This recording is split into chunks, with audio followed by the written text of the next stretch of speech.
لله رب العالمين والصلاة والسلام على رسول الله وعلى آله وأصحابه أجمعين أما بعد قال الله تعالى حكاية دعاء إبراهيم عليه السلام ربنا وابعث فيهم رسولا منهم يتلو عليهم آياتك ويعلمهم الكتاب والحكمة ويزكيهم إنك أنت العزيز الحكيم صدق الله العظيم. درود شریف پڑھیں. اللهم صل على محمد وعلى آله وسلم تسليما. معزز سامعین، محترم حضرات، حضرت ابراہیم علیہ السلام جب کعبہ بنا رہے تھے اور کعبہ بنانے سے پہلے اپنی بیوی اور بچے کو مکہ کی سرزمین پر چھوڑا تھا، اس وقت جو دعائیں کی تھی وہ ان دعاؤں کے بارے میں گفتگو ہو رہی ہے. کعبہ بناتے وقت جو دعا کی تھی رسول اللہ صلی اللہ علیہ وسلم کی نسبت کے لیے آج کے خطبے میں خاص طور پر اسی آیت کے ذیل میں گفتگو ہوگی. گزشتہ جمعہ کو جو باتیں ہوئی تھی اس میں یہ دعائیں آئی تھی کہ ایمان دین کے باقی رکھنے کی دعا کی تھی اور اپنی اولاد کے لیے روزی کی دعا کی تھی، جس میں ثمر کا لفظ آیا تھا. اور ثمر کا مطلب بتلایا تھا کہ یہ کھانے والی چیزیں، خوراک، پھل فروٹ اور وہ چیزیں جو ہاتھ سے مشین سے پیدا ہوتی ہیں وہ تمام چیزیں داخل ہیں. اور پھر یہ بات آئی تھی کہ اللہ تعالیٰ انتظام فرمائیں گے لیکن وہ چیزیں مکہ میں پیدا نہیں ہوں گی، باہر سے آئیں گی. یہاں کے لوگ باہر جائیں گے، وہاں کے لوگ یہاں آئیں گے. اس کی حکمت یہ بتلائی گئی کہ لوگ حضرت ابراہیم علیہ السلام، اسماعیل علیہ السلام ان کے دین کو دیکھ سکیں اور ان کے رابطے میں آ سکیں. پھر بعد میں جب یہ نسل بڑھی تو یہ باہر جانے لگے، قافلے چلنے لگے، تو اس میں یہ بات آئی تھی کہ اس طریقے سے داعی حضرات کو اللہ تعالیٰ نے نظام بتلایا کہ تمہیں کھیتی باغبانی وغیرہ کے بجائے ایسے کام اختیار کرنا چاہیے جس کے ذریعے سے زیادہ سے زیادہ لوگ تمہارے رابطے میں آئیں اور تم زیادہ سے زیادہ لوگوں کے رابطے میں آؤ. ایک کام دنیاوی کام سے رابطہ ہوگا لیکن تمہارا ادیش، مقصد، ایم اللہ کا دین پہنچانا اور بتانا ہوگا. تو اس سلسلے میں بڑی چیز کیا ہے یہاں؟ تجارت. وہ سامان بیچیں گے، وہ سامان خریدیں گے، اس لیے آئیں گے. پھر اس کی فضیلتیں ہیں. تجارت کے ساتھ دستی ہنر، ہاتھ کے کام، چیزیں بنانے کا طریقہ یہ سیکھیں. آپ سماج کی ضرورت بن جائیں گے. لوگ آپ کے پاس آئیں گے، آپ کو بلائیں گے، لوگوں کے یہاں کو آنا جانا ملے گا، موقع ملے گا. تو اس سمر میں ساری چیزیں آتی ہیں. تو ہم لوگوں کو تجارت پر بہت زیادہ توجہ دینی چاہیے. اسی طرح سے دستی ہنر پر بہت زیادہ توجہ دینی چاہیے. آپ الیکٹریشین ہیں تو اس میں اچھی طرح صفائی پیدا کریں. آپ پلمبر ہیں تو اس میں صفائی پیدا کریں. آپ ہیرے جواہرات کے کام کرنے والے، سونے کا کام کرنے والے تو اس میں صفائی پیدا کریں تاکہ زیادہ سے زیادہ لوگ آپ کے پاس آئیں اور آپ ان سے جڑیں. تجارت اور ہاتھ کے ہنر میں میڈیکل کی تعلیم آ جاتی ہے. میڈیکل کی تعلیم بہت اہمیت رکھتی ہے اسلام میں. طب ایسی چیز ہے کہ ہر کوئی طبیب، حکیم، ڈاکٹر کا احترام کرتا ہے، اس کے رابطے میں رہتا ہے. اور یہ ڈاکٹر جہاں اپنے روزگار کماتا ہے وہیں بہت سے غریبوں کے آنسو بھی پہنچتا ہے. روزگار بھی کمائے گا، آنسو بھی پہنچے گا، اور اللہ کا دین بھی پہنچائے گا، بتائے گا۔ دین مقصد کیا؟ دین کی دعوت۔ دین کی دعوت کے راستے کیا؟ تجارت اور دستی ہنر۔ اس کی ہم کو محنت کرنی چاہیے۔ اب جو وہ دعائیں تھی کل گزشتہ جمعہ کی جو ذکر کی تھی، اپنے اور اپنی اولاد کے لیے اللہ سے دعا کرتے ہوئے وَجْنُبْنِي وَبَنِيَّ أَن نَعْبُدَ الْأَصْنَامَ، یا اللہ مجھے میری اولاد کو بتوں کی پوجا سے بچا۔ کہیں ایسا نہ ہو کہ میں بت کی پوجا کرنے لگوں، کہیں ایسا نہ ہو کہ میری اولاد بتوں کی پوجا کرنے لگے۔ نبی ہیں، حکومت وقت سے انہوں نے بغاوت کی اور توحید کی دعوت دی، اور براہ راست علی رؤوس الاشہاد اللہ کی مدد ان کے ساتھ آئی، آگ میں نہیں جلے، ایک جگہ سے دوسری جگہ پہنچے، یہ سب کچھ دیکھا، پھر بھی اللہ سے دعا کرتے مطمئن نہیں ہے کہ کہیں بت پرستی کے حالات مسائل آ جائے اور ہم مبتلا نہ ہو جائیں۔ دعا کرنے اپنے لیے، اپنی اولادوں کے لیے۔ تو ہم لوگوں کو کتنی فکر کرنی چاہیے، حالات کس طرح سے خراب ہو رہے ہیں، کس طرح سے بگڑ رہے ہیں، فتنے فساد زمین سے ابل رہے ہیں، آسمان سے برس رہے ہیں۔ ان فتنوں کے دور میں ہم فتنے سے کیسے محفوظ رہیں گے؟ اللہ کے نبی صلی اللہ علیہ وسلم نے اس کی وہی ایک صورت بتلائی ہے، دعوت، توحید کی دعوت، شرک کی برائی۔ آپ بولتے رہیں گے تو دنیا مانے نہ مانے، آپ کے اندر توحید کی عظمت، اللہ کی کبریائی بیٹھے گی، اور شرک اور بت پرستی سے نفرت پیدا ہو جائے گی۔ وہ سوچ، وہ نفرت اور توحید کی وہ عظمت و محبت سر کٹا دینے پر تو آمادہ کر دے گی، لیکن باطل کے سامنے آپ کے سر کو نہیں جھکنے دے گی۔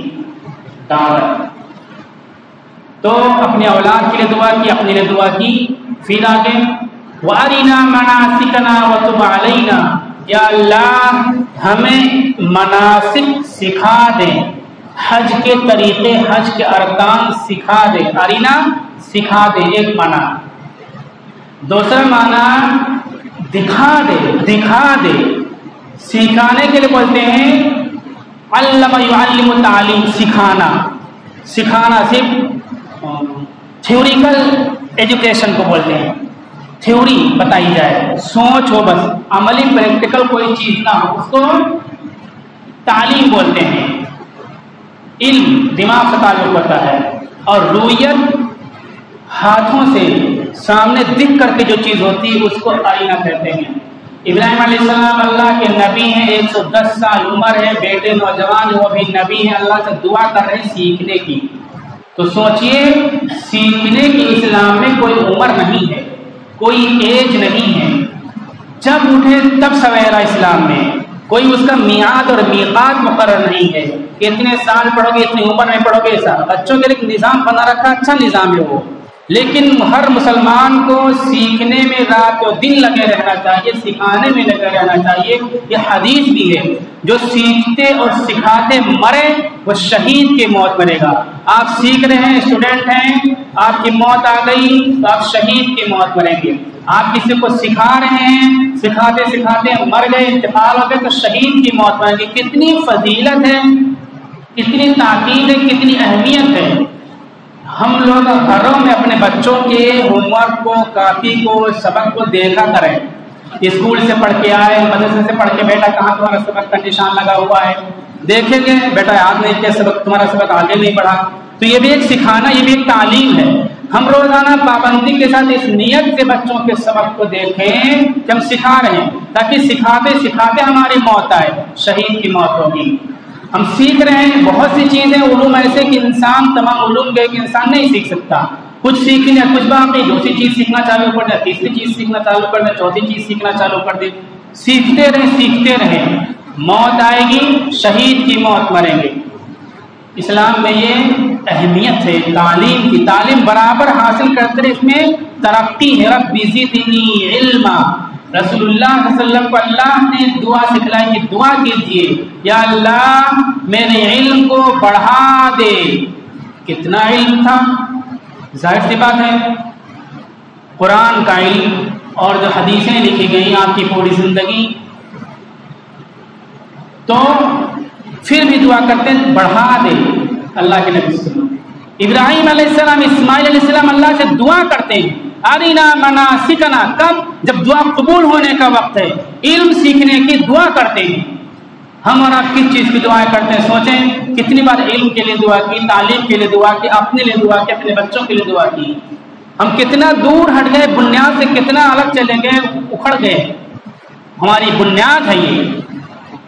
تو دعا کی، تو اس دعا میں ارینا جب لفظ آ گیا کہ حج کے ارکان کیسے ادا کریں گے، تو حدیث میں آتا ہے کہ اللہ تعالیٰ نے تمام حج کے مقامات کو آپ کو دکھا دیا کہ یہاں آؤ گے تو اس پوائنٹ پر یہ کام کرنا ہے، اس طرح اس پوائنٹ پر آؤ گے وہاں پر یہ کام کرنا ہے، وہاں جاؤ گے تو یہ کام کرنا. پورے حج کے مناسک کو سکھلایا.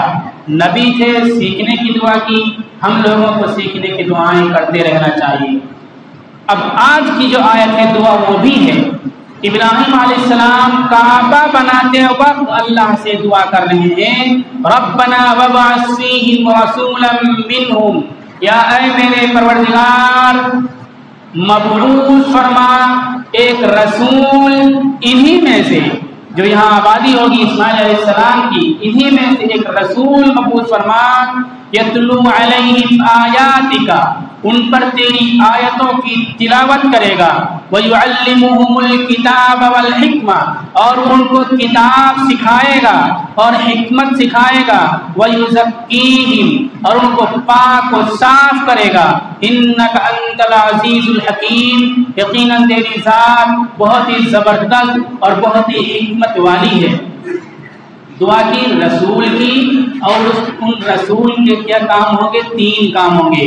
پہلا کام تیری آیتوں کی تلاوت، دوسرا کام کتاب کو سکھانا اور کتاب کے ساتھ حکمت کو سکھانا. تعلیم کام ہوگا ان کا، سکھانا کام ہوگا. تیسرا کام کیا ہوگا؟ وَيُزَكِّيهِمْ، ان کو پاک و صاف کریں گے. 3 کام ہوں گے. یہ دعا کی. کس وقت دعا کی؟ جب کعبہ بنا رہے تھے. پتا تھا کہ یہ بہت ہی مقبولیت کی گھڑی ہے، بہت قیمتی وقت ہے. اس وقت جو بھی دعا کریں گے وہ دعا قبول ہو جائے گی. پہاڑ سے پتھر لاتے تھے اور دیواروں پہ پتھر لگاتے تھے. جو پاڑ باندھا تھا، لکڑی باندھی، جس کا مچان کیا بولتے ہیں، چڑھ کے دیوار اٹھاتے ہیں، وہ تو جنت سے آیا تھا. وہ بڑھتا رہتا تھا پتھر، اس پہ چڑھ کر کے دیوار اٹھاتے تھے. لیکن اس پتھر کے لیے دعا نہیں کی تھی کہ آسمان سے پتھر بھیج دے تو میں چڑھ کر کے اینٹ لگاؤں. یا جو پتھر لگا رہے تھے اس کے لیے دعا نہیں کی تھی، بلکہ وہ پتھر پہاڑ سے لاتے تھے، سر پہ رکھ کر کے، کندھے پہ رکھ کر کے، ہاتھ میں لے کر کے، جس طرح سے بھی لاتے تھے اور اپنے ہاتھ سے لگاتے تھے. بڑی محنت کی چیز تھی. دعا کر دیتی اللہ پوری سل کٹ کر کے آ جائے، یہاں لگ جائے اور بہترین پتھر لگ جائے. آپ تاج محل دیکھیے، دوسرے عمارتوں پہ دیکھیے، 10 فٹ کے ایک پتھر اس زمانے میں کہاں کیسے لائے تھے لوگ. 2 فٹ 3 فٹ چوڑے، 10 فٹ لمبے، ایک ہی پیس، ایک ہی سل سنگ مرمر کی رکھ رکھا انہوں نے اور بنایا. لائے پوری ہاتھی پہ رکھے، کسی بھی طرح لا کر کے. وہ پتھر خود لاتے تھے، خود بناتے تھے، لیکن دعا نہیں کہ اللہ سے کہ اللہ پتھر آ جائے، سنگ مرمر کا آ جائے، گرین اسٹون آ جائے، کوٹا اسٹون آ جائے، کوئی قیمتی ہیرا موتی آ جائے. ہیرا موتی جانتے تھے جنت کی ان چیزیں ہیں، یہ جنت میں ملیں گی. مشک عنبر کے گاڑے ہوں گے، جانتے تھے. اللہ کا پہلا گھر وہ زمین پر بنا رہے تھے، وہاں تو مشک عنبر کے گاڑے لگنے چاہیے اور قیمتی سے قیمتی پتھر لگنے چاہیے اور قیمتی سے قیمتی پتھر کی دعائیں ہونی چاہیے. ہماری عقل، ہماری سوچ کے مطابق جس طرح سے ہم تعمیرات اور کنسٹرکشن پہ زیادہ محنت کرتے ہیں، لیکن نہیں، پتھر کی دعا نہیں کی، تعمیر کنسٹرکشن کی دعا نہیں کی. اللہ نے حکم دیا کعبہ بناؤ، کعبہ بنا رہے ہیں. مقبولیت کی گھڑی تو دعا کر رہے ہیں نسلوں کے لیے، نسلوں کی تعلیم و تربیت کے لیے، نسلوں کے ایمان کی حفاظت کے لیے دعا کر رہے ہیں۔ اس سے کیا پتہ چلا کہ ہمیں انسانوں، نسلوں اور قوموں کی فکر کرنی چاہیے، اینٹ و پتھر کی فکر نہیں کرنی چاہیے۔ ان میں رسول مبعوث فرما، تو رسول کی دعا کی، رسول آئیں گے تو نسلوں کا ایمان بچے گا، نسلوں کی تربیت ہوگی، نسلیں توحید پر کھڑی ہوگی، شرک، بت پرستی اور کفر کے اندھیروں سے باہر نکلے گی۔ اس چیز کی دعا کی۔ ابراہیم علیہ السلام کی دعا تھی، اور حضرت عیسیٰ علیہ السلام، تمام انبیاء بتاتے ہیں کہ آخری نبی آنے والے، آخری نبی آنے کے بعد اور آخری نبی آنے کے بعد پھر قیامت آئے گی، یہ بتاتے ہیں کہ حضرت عیسیٰ علیہ السلام نے بڑی قوت کے ساتھ، بڑی شدت کے ساتھ، بڑی تاکید کے ساتھ لوگوں کو بتایا کہ خاتم النبیین محمد الرسول اللہ صلی اللہ علیہ وسلم میرے بعد آنے والے ہیں، مبشرا برسول یأتی من بعدی اسمہ احمد، خوشخبری، جس سے توحید کی دعوت دیتے تھے، اپنی نبوت کے بارے میں بتاتے تھے، جنت کے بارے میں بتاتے تھے، دوزخ کے بارے میں بتاتے تھے، حشر و نشر کے بارے میں بتاتے تھے۔ اسی طرح سے عیسیٰ علیہ السلام نے ایک ذمہ داری یہ تھی کہ لوگوں کو بتاتے رہیں، لوگوں بیدار ہو جاؤ، آنکھیں کھول لو، دماغ کے تالے توڑ دو اور ہوش حواس کے ناخن لو، خاتم النبیین محمد الرسول اللہ صلی اللہ علیہ وسلم دنیا میں آنے والے ہیں، ان کے استقبال کے لیے تمام کے تمام لوگ تیار ہو جاؤ، ان کے ہاتھ پہ کلمہ پڑھنے کے لیے تیار ہو جاؤ، ان کے پیچھے چلنے کے لیے تیار ہو جاؤ۔ یہ خوشخبری بشارت دیتے تھے۔ ہوئے پہلوے آمینہ سے ہوئیدا، دعائیں خلیل اور نوید مسیحا۔ آپ صلی اللہ علیہ وسلم کی پیدائش ہوئی تو آپ کے ذمہ 3 کام تھا، یتلو علیہم آیاتک، پھر اللہ تعالیٰ اہل مکہ کو اور دوسرے قوموں کو جس وقت تھی رسول اللہ صلی اللہ علیہ وسلم کی بعثت کے وقت، اللہ تعالیٰ اسی بات کو دوسرے اس میں بیان کرتے ہیں، ضمیر غائب کا صیغہ استعمال کرتے ہیں کہ اللہ کی آیتیں تم لوگوں پر پڑھ کے سناتا ہے۔ 3 کام تھے، اس کو دھیان دیجیے۔ ان 3 کاموں میں سمجھنے میں غلطی کی وجہ سے گمراہی کے راستے کھل رہے ہیں اور لوگ گمراہ ہو رہے ہیں، اور اچھے لوگوں کی طرف سے غفلت ہو رہی ہے۔ پہلا کام تلاوت قرآن ہے، سمجھانا نہیں ہے، صرف ریڈنگ کرنا ہے قرآن کی، صرف پڑھنا ہے قرآن کو۔ تلاوت کا لفظ اللہ کی کتاب پڑھنے کے لیے استعمال ہوتا ہے، دوسری کتابیں پڑھنے کے لیے قراءت، ریڈنگ استعمال ہوتا ہے۔ تو تلاوت کریں گے، سمجھانے کا کوئی کام نہیں، صرف تلاوت کریں گے، تلاوت کریں گے، یہ بہت بڑی چیز ہے۔ پہلے لوگ قرآن نہیں سمجھتے تھے، ناظرہ بھی اچھا نہیں پڑھ پاتے تھے، لیکن ٹوٹے پھوٹے انداز میں قرآن تلاوت کا شوق ان کے اندر ہوتا تھا، کہیں سے سیکھ لیتے تھے، مکتب میں آپا سے کسی سے، اور گھروں میں قرآن کی تلاوت کرتے تھے، کچھ بھی نہیں سمجھتے تھے۔ ان کی زندگی کتنی پاکیزہ ہوتی تھی۔ اس دور میں سمجھانا مشکل ہو جائے گا، اور گھروں سے فجر کی نماز پڑھ کر کے نکلو۔ ہمیں اپنے بچپن کی چیزیں یاد ہیں، فجر کے ٹائم ساری بستی کے لوگ اٹھ جاتے تھے، اور جو 6 بجے 7 بجے تک سوئے ہیں اس کو یہ جملہ بولتے تھے، آج ہمارے کانوں میں یاد ہے، کبھی سوتے رہ گئے تو والد صاحب دوسرے لوگ بولتے تھے کہ جو بجائے شراب پینے والے، محنت کرنے والے، محنت کر ہوتے تھے، وہ سوئے رہے، دھوپ لگ گئی تو فلاں کی طرح، جو بہت ہی کمزور ہوتے تھے، حقیر ہوتے تھے، اس کی طرح سوتا رہتا ہے، پڑا ہو کر کے 7 بج گئے، 7 کو کھینچ کر کے بولتے تھے۔ لیکن اب 7 بجے چلے جاؤ، اپنے محلے میں سوتے رہتے ہیں لوگ، اور آواز آئے گی، گانے کی آواز آئے گی، فجر کی نماز پڑھ کر کے گھروں کی طرف جب لوٹتے تھے، ہر گھر سے قرآن پڑھنے کی آواز آتی تھی، قرآن کی صدائیں آتی تھیں، اور ان کی زندگیاں ایسی پاکیزہ رہتی تھی۔ ایک آدمی بیمار ہو جائے، پورے گاؤں کے لوگ اس کی تعزیت، اس کی عیادت کے لیے، اس کی خبر لینے کے لیے پہنچ جایا کرتے تھے۔ کسی کو چوٹ لگ جائے تو لوگ جان کو جوخم میں ڈال کر کے اس کی حفاظت کے لیے اللہ کو راضی کرنے کے لیے کھڑے ہو جایا کرتے تھے۔ آج ایکسیڈنٹ ہو جائے، چوٹ لگ جائے، جائے تو سیلفی پہلے لیں گے، مدد بعد میں کریں گے کہ نہیں کریں گے، اس کا کوئی تصور نہیں ہے۔ تو سب سے پہلا کام تلاوت تھا۔ رسول اللہ صلی اللہ علیہ وسلم قرآن کی تلاوت کرتے تھے، قرآن کی تلاوت سے بغیر معنی مطلب سمجھے ہوئے زندگیاں بدلتی تھی، تبدیل ہوتی تھی۔ قرآن کے الفاظ اور کلام ہم کو یقین ہو کہ اللہ کا کلام ہے تو یہ الفاظ ہماری زندگی کو تبدیل کریں گے، تبدیلی ہوگی۔ بہت سے لوگ کہا کرتے ہیں نہ سمجھی کی باتیں ہیں کہ رٹو رٹائے رٹو طوطا سے کیا فائدہ، تلاوت سے کیا فائدہ، وہ محروم لوگ ہیں، نہ سمجھ اور نادان لوگ ہیں۔ تلاوت سے بھی فائدہ ہوتا ہے، تلاوت بھی رسول اللہ صلی اللہ علیہ وسلم کی ایک ذمہ داری تھی کہ اللہ کے کتاب کی تلاوت کریں گے، اور تلاوت کا معمول صحابہ کرام میں اللہ کے نبی صلی اللہ علیہ وسلم کی زندگی میں اتنا زیادہ تھا کہ بہت سے صحابہ کرام 2 دن میں قرآن ختم کیا کرتے تھے۔ صحیح حدیثیں، صحیح روایتیں موجود ہیں، اور بہت سے صحابہ کرام 3 دن میں قرآن ختم کیا کرتے تھے، اور اکثر صحابہ پوری دنیا میں جتنے مسلمان تھے اس میں اکثریت ایسی تھی کہ 7 دن میں پورا قرآن ختم کرتے تھے۔ جو نشان قرآن میں منزل کا لگا ہوا، اسی لیے 7 منزلیں ہیں، ایک منزل ایک دن میں، دوسری منزل دوسرے دن میں تلاوت کیا کرتے تھے۔ تو تلاوت کرنا بہت اہم ہے۔ آج ہمارے گھر تلاوت سے خالی ہو گئے، ویران ہو گئے، تو ہم اپنے گھروں کو آباد کریں، تلاوت ضرور کیا کریں۔ 1 پارہ تلاوت کریں، 2 پارہ تلاوت کریں، آدھا پارہ تلاوت کریں، 1 رکوع تلاوت کریں، 1 صفحہ تلاوت کریں، کچھ نہ کچھ ضرور تلاوت کیا کریں۔ پہلا کام تھا تلاوت سے زندگی بدلتی تھی۔ دوسرا کام کیا تھا؟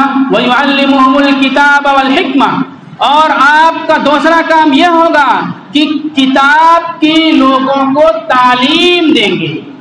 یہ یہاں معنی کی بات آ گئی، معنی کے ساتھ۔ اب عربی معنی سمجھتے تھے لوگ، تو جو حکم آیا کہ نماز قائم کرو، اب نماز کیسے پڑھنی ہے؟ قرآن میں نماز کا طریقہ پورا نہیں ذکر ہے، اور اگر ذکر بھی ہے تو کوئی بتا نہیں سکتا۔ زکوٰۃ ادا کرو، زکوٰۃ کیسے ادا کرنی ہے؟ قرآن کی کسی آیت سے کوئی اس کو ایکسپلین نہیں کر سکتا۔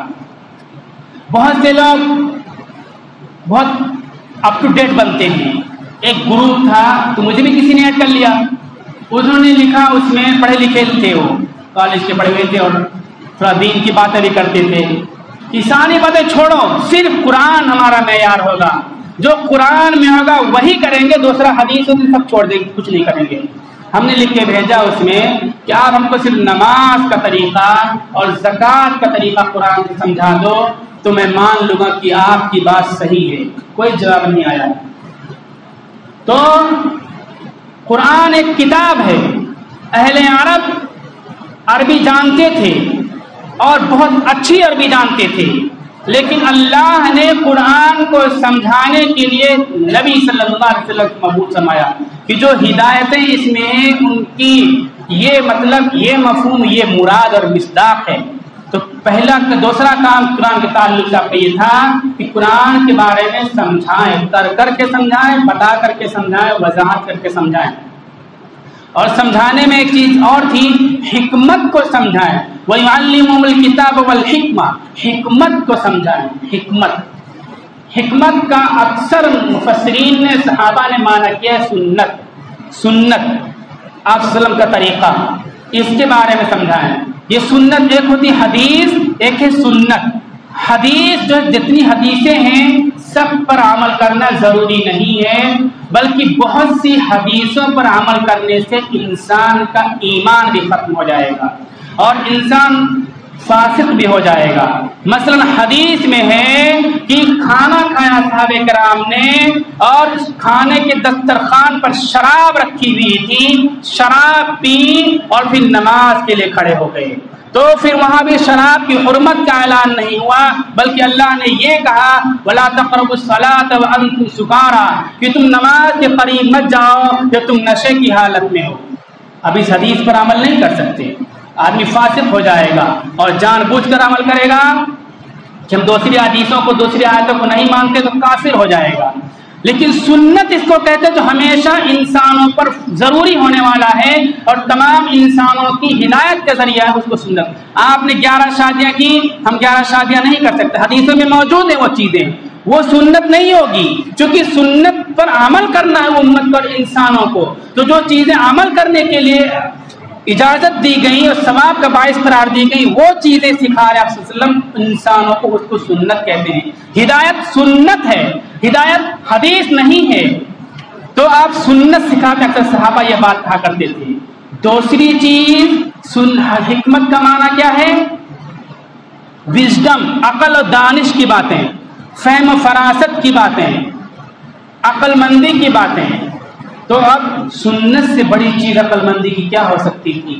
ہر اینگل سے، ہر زاویہ سے آپ نے پورے عرب کو فتح کر کے بتلا دیا، ہر اینگل سے، ہر زاویہ سے، ہر رخ سے، ہر لاجک سے، ہر فارمولے کے لحاظ سے فارس اور ایران کو بھی شکست دے کر کے بتلا دیا، پوری دنیا کو شکست زیر نظر کر کے بتلا دیا۔ فاران سے اٹھنے والی صدا چین کی دیواروں سے ٹکرائی، یہ سب چیزیں سنت ہیں۔ تو یہ حکمت سنت کا بچہ کہہ سکتے ہیں، لیکن جب حکمت بولا جائے تو سنت بھی مراد ہوگی اور عقل و دانش کی باتیں مراد ہوگی۔ آپ کا کام یہ تھا۔ تیسرا کام تھا وَيُزَكِّيهِمْ، اس پر آئندہ ہفتے انشاءاللہ ہم بات کریں گے۔ اللہ تعالیٰ عمل کی توفیق عطا فرمائے۔